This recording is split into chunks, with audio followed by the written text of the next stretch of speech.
I'm Amy from Super Healthy Kids. Thanks for visiting our channel today.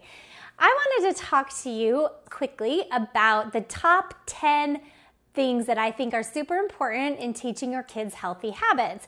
These are the big boulders I consider that have the biggest impact on their health. These things are what I believe will help set up your kids for a lifetime of healthy eating and a good relationship with food, which is super important. There's a lot of little things or other things maybe that might lead to a healthy life, but I don't think have as big of an impact on your kids' health or their behavior, like things like making sure you're eating organics or non-GMOs or avoiding BPA. These are the kinds of things that I do think are important, but they're not going to move the needle in teaching your kids healthy habits for life. So with that said, the first thing I think is the most important thing is to teach your kids that half their meal should be fruits and vegetables. Now, this is a habit that I think if you start young, that they'll begin to expect that, and a meal won't be complete unless it includes fruits and vegetables. And this is really the idea I want to drive home to them. Just like if you feel like dinner isn't complete unless you've had dessert, I want kids to have that same thought when they see a meal that's lacking in vegetables or in fruit, and they think, oh, this meal isn't complete unless I have that there. Now, some of you might have picky eaters and think it's impossible to get your kids to eat those fruits and vegetables, but consistency is the key. As long as it's presented at every meal, then it will begin to be familiar to them, whether they eat it or not. They'll just know that that's what is supposed to happen at mealtime.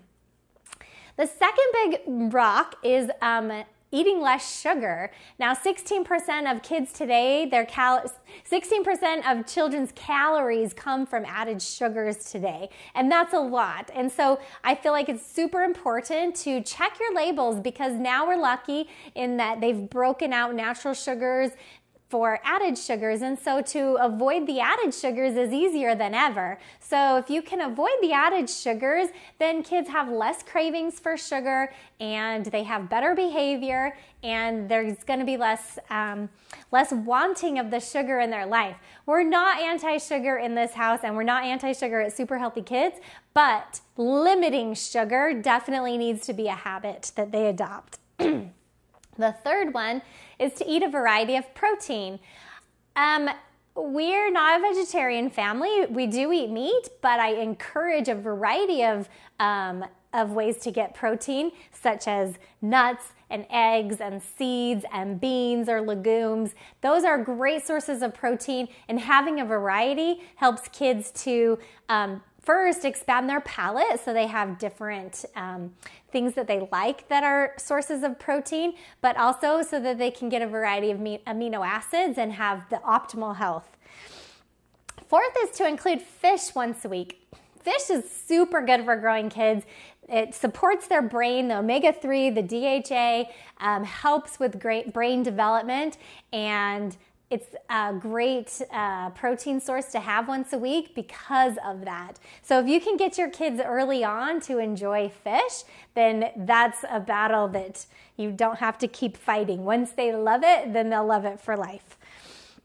Choose whole grains. This is number 5. And today it's a problem in our society. I believe that everyone is so anti-grains, but the truth is what we really should be anti of is anti-single grain. Our problem is we have wheat in everything. So you wake up, have a piece of toast or cereal, then you have a sandwich, then you have pasta. So the problem isn't the grains. The problem is we're eating one single type of grain. So to try to avoid that, include brown rice or millet, barley, quinoa, all kinds of other grain sources that are going to have those B vitamins that are going to give your kids energy and help and support their growing development. This is a habit because it is a habit if you eat all wheat, but it can also be a habit if you are familiar with the other grains and can incorporate those into your life. Number 6 is that we don't graze on food all day. The biggest reason for this is because I want the kids to eat a good dinner. You know, if they're snacking all the way up till dinner time, they become very picky eaters at dinner because they're just not that hungry. But if you can close the kitchen down and not let them eat for a few hours before dinner, then they're much more likely to eat what I've prepared. And so grazing is off limits. Snacking is okay, just not the taking out of a box with your hand and eating fish crackers over and over.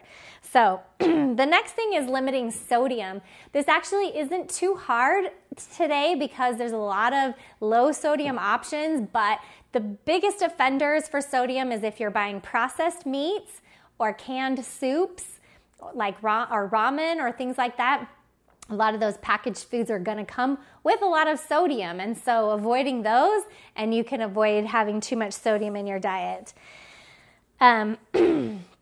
Which leads us to number 8, which is limiting processed foods. We're not against processed foods, but in general, a lot of processed foods have chemicals and dyes and preservatives that you just don't need in your food. So you can be diligent about reading food labels, or you could just try to avoid purchasing as many processed foods as possible. And another reason we try to avoid processed foods is because it takes the place of us snacking and eating fruits and vegetables. And so it's easy to get full and overeat on processed foods, and then you're like, the last thing you want is a carrot stick after you've had a box of crackers. So limiting those helps us to eat other foods that are better for us. Number 9 is drink water. And a big reason this is important in being a healthy habit is because if somebody's not drinking water, if a child isn't drinking water, chances are they're drinking beverages that contain sugars and other things that they don't need. So a great habit to get into while they're young is to drink lots of water. And then the last thing that I try to encourage my kids is to sleep well and play hard. If they can get outside and they can get playing really hard all day long, then they're going to sleep really well at night. And that's very important to healthy kids and to healthy habits. Having an early bedtime, early wake up, so that they have solid sleep helps them to make better decisions during the day, be happier, and have energy and not be fatigued and just in a better mood. So sleeping is important, and it's easier to get that sleep if they play well during the day. So those are the 10 pillars, the 10 big rocks of healthy habits that we feel should be included in your teaching your kids how to be healthier. And that's all I have for you today. If you have any questions, feel free to reach out to us. I'm Amy at superhealthykids.com. We also have a free webinar that you can find under our events tab at superhealthykids.com that will help you prepare healthy meals for your kids. And that's all I've got. See you next time.